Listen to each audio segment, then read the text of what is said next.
অনি ওই অফিসেই চাকরি করছে? কেমন আছে অনি? ওর শরীর ভালো আছে তো? খাওয়া দাওয়া করছে ঠিক করে? তুমি কিন্তু ওই কোম্পানির ক্যান্টিনের দায়িত্বে আছো। দেখো, রাগ দেখাতে গিয়ে আমার ছেলেটাকে আবার অভুক্ত রেখো না। আমার ছেলে কিন্তু তোমার জন্য অনেক করেছে শ্যামলী, ওর প্রতি তুমি দায়বদ্ধ। একেবারেই দায়বদ্ধ নয়।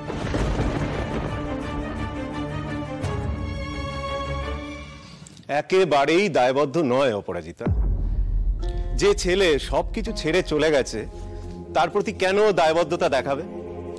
আর সেই দায়বদ্ধতা যদি ওর কাঁধে কেউ জোর করে চাপিয়ে দেয়, আমি তোকে বলছি শ্যামলী, কাল থেকে তুই কাজে যাবি না। অন্তত অনিকেত ওখানে যতদিন আছে ততদিন তো নয়।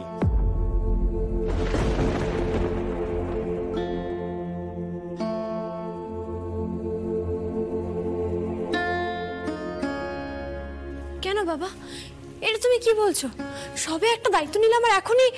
আমি যখন তোকে বলছি তুই যাবি না, এটা আমার অর্ডার। বাবা কেন বাবা? দেখ, আমি বুঝতে পারছি ওখানে গেলে অনিকে তোর সামনে ঘুরঘুর করবে, সেটা দেখে তোর হয়তো পুরনো দিনের কথা মনে পড়বে, তুই কষ্ট পাবি, আর আমি সেটা চাই না। বাহ, একটা বাইরের মেয়ের কষ্টে তোমার বুক একেবারে ফেটে যাচ্ছে, আর নিজের ছেলেটা যে এতটা কষ্ট পাচ্ছে সেটা দেখছো না একবারও? এখনো এত রাগ তোমার?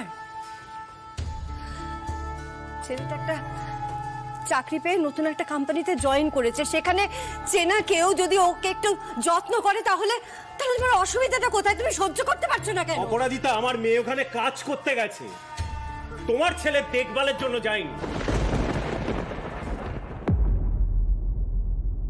ও গ্রেট বেঙ্গলের হয়ে ওখানে কাজ করতে গেছে, আর তোমার ছেলের কারণে আমার মেয়ের যদি অসুবিধা হয় কাজ করতে, তাহলে ওর বাবা হিসেবে আমি এটা প্রোটেস্ট করবই।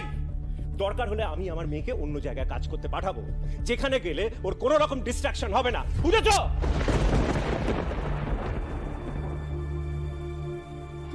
তুমি শান্ত হও, আমার কোনো রকম ডিস্ট্রাকশন হচ্ছে না বাবা। সেটা আমি বুঝবো শ্যামলী, সেটা আমি বুঝবো।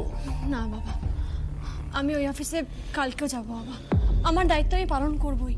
তুমি আমাকে দায়িত্ব দিয়েছো, সেই দায়িত্ব এই মাঝপথে ফেলে চলে আসার মানুষ নয়, তোমার মেয়ে সেরকম নয় বাবা।